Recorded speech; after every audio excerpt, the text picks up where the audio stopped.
안녕하십니까. 전기과장 박성입니다.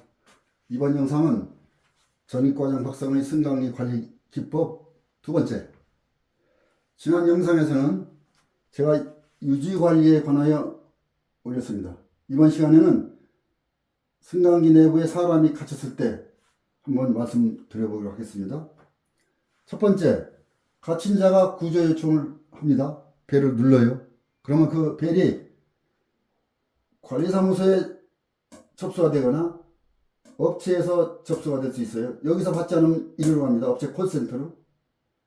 그래서 출동을 하게 되죠. 네. 기사들이 출동합니다. 엘리베이터 기사가.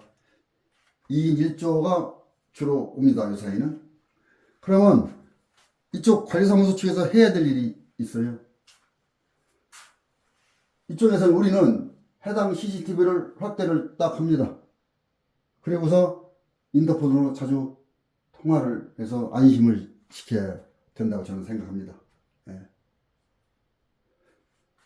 만약에 그런 일련의 행동이 없으면 한 이 구조될 때까지가 한 30분에서 전후로 1시간 될 때까지 있어요. 그러면 그 안에 있는 그 사람은 패닉에 빠져가지고 어떠한 일이 2차적인 무엇이 발생될 수가 있을 수 있어요. 그래서 반드시 인터폰으로 자주 통화를 해서 안심을 시키는데 문제가 또 있어요. 관리사무소에서 받지 못하면은 업체 콜센터가 받는데 그러면 여기서 출동을 합니다. 우리는 모르는 상태예요. 접수가 안 됐기 때문에. 그런데 콜센터 직원이 출발하기 전에 관리사무소에 연락을 해주면 우리가 대처를 하는데 그러지 않고 출발하면 우리는 그 사람들이 올 때까지 뭔가 몰라요. 알 수가 없어요. 그러면 그 안에 갇힌 사람은 그야말로 또 답답하고 패닉 현상이 빠집니다.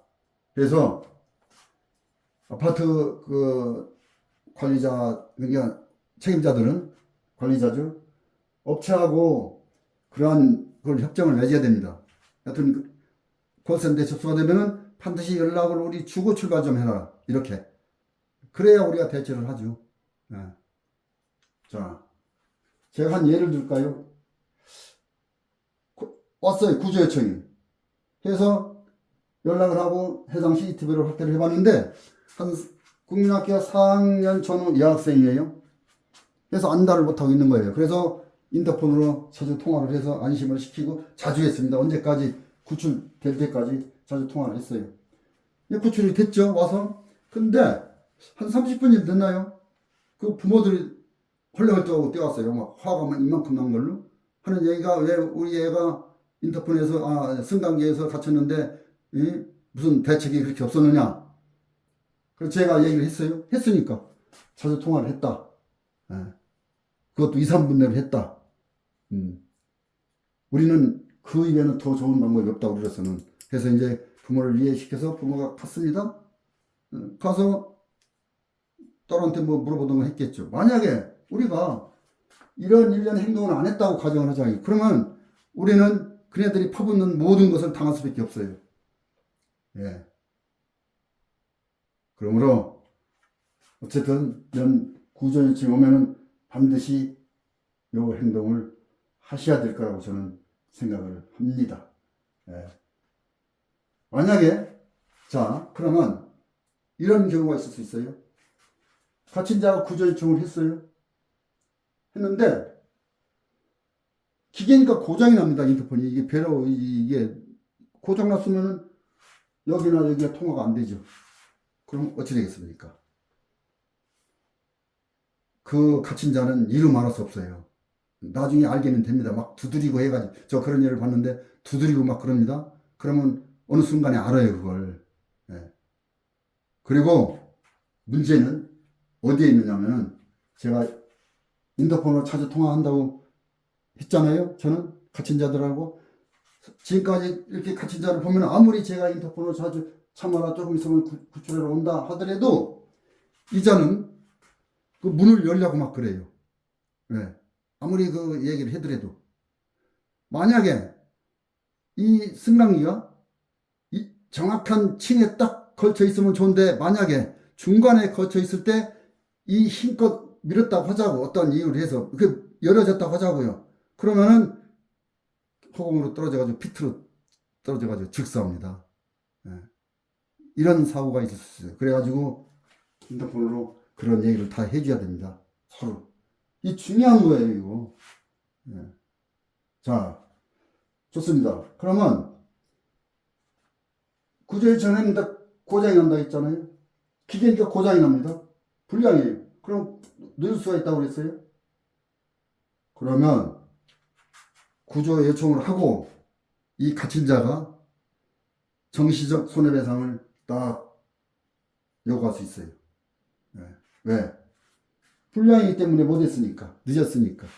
그러면 우리는 이 불량을 적출하기 위해서는 인터폰 점검을 해야 된다고 생각을 합니다. 저는 했어요.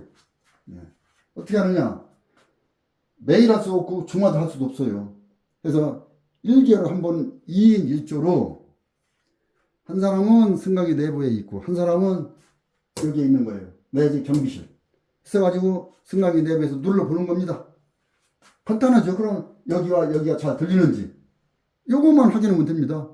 불량이면 즉시 또 교체를 해야 되고 수리해야 되고 어렵지 않아요. 이 작업을 해야 된다 이 말이에요.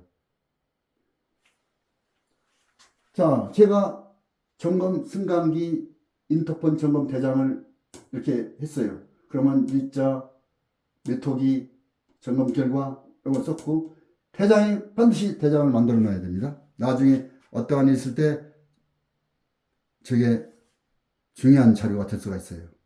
네.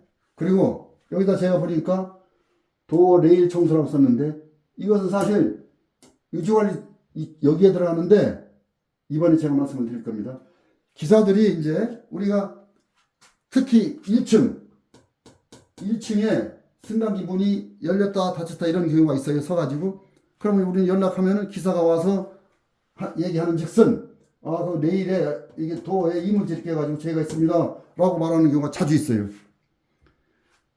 그럼 우리는 1층 내일은 우리가 청소해야 된다고 생각합니다. 저는 그래서 옛날에 을지로에 가서 사와서 제가 했어요. 우리가 아파트 측에서 1층 내일이 가장 이물질이 많이 끼죠. 모든 사람들이 1층을 통과하니까 왔다 갔다 하니까.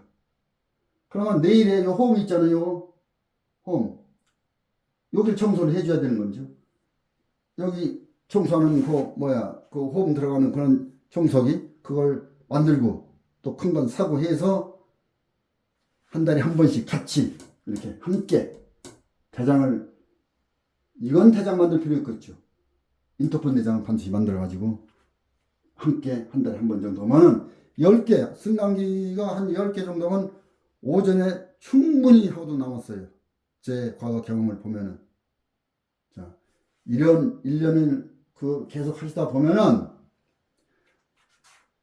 어떠한 일이 자신감도 생기고 기분도 좋습니다. 승강기 얘기가 나오면은 제가 승강기 1편에서 말씀을 드렸듯이 그거 플러스 여기에 한다면은 관리자분은 뿌듯합니다. 승강기 얘기 나오면 얼마든지 얘기할 수 있어요. 예. 그리고 고장이 난다든지 이래도 머리에 들어오는 게 다 있어요. 무엇인가 해서 오늘은 즉 다시 말해서 가친자가 구조 요청을 할 때 우리는 올 때까지 해당 CCTV 확대해 가지고 자주 통화를 할 것 이렇게 그래야 그 사람이 패닉 현상에 안 빠진다. 그리고 만약에 이 인터폰이 고장을 대비해서 적어도 한 달에 한 번이면 인터폰을 점검을 할 것 대장을 만들어서 그때 청소도 같이 이렇게 내일 청소 1층 내일 예. 자 그러면 이제 이걸 신경 쓰시는 분들은 제가 말씀을 안 드려도 대장을 어떻게 만들면 되겠다 하고 다 구상이 됩니다. 예. 참고가 됐나 모르겠습니다. 저는 제가 과거 이걸 했기 때문에 하고 보니까 참 좋았어요. 기분도 좋고 무엇인가 뿌듯했어요. 그래서 이렇게 이번 영상이 좀 올렸으니까 관심 있는 분은 참고하셨으면 합니다. 감사합니다.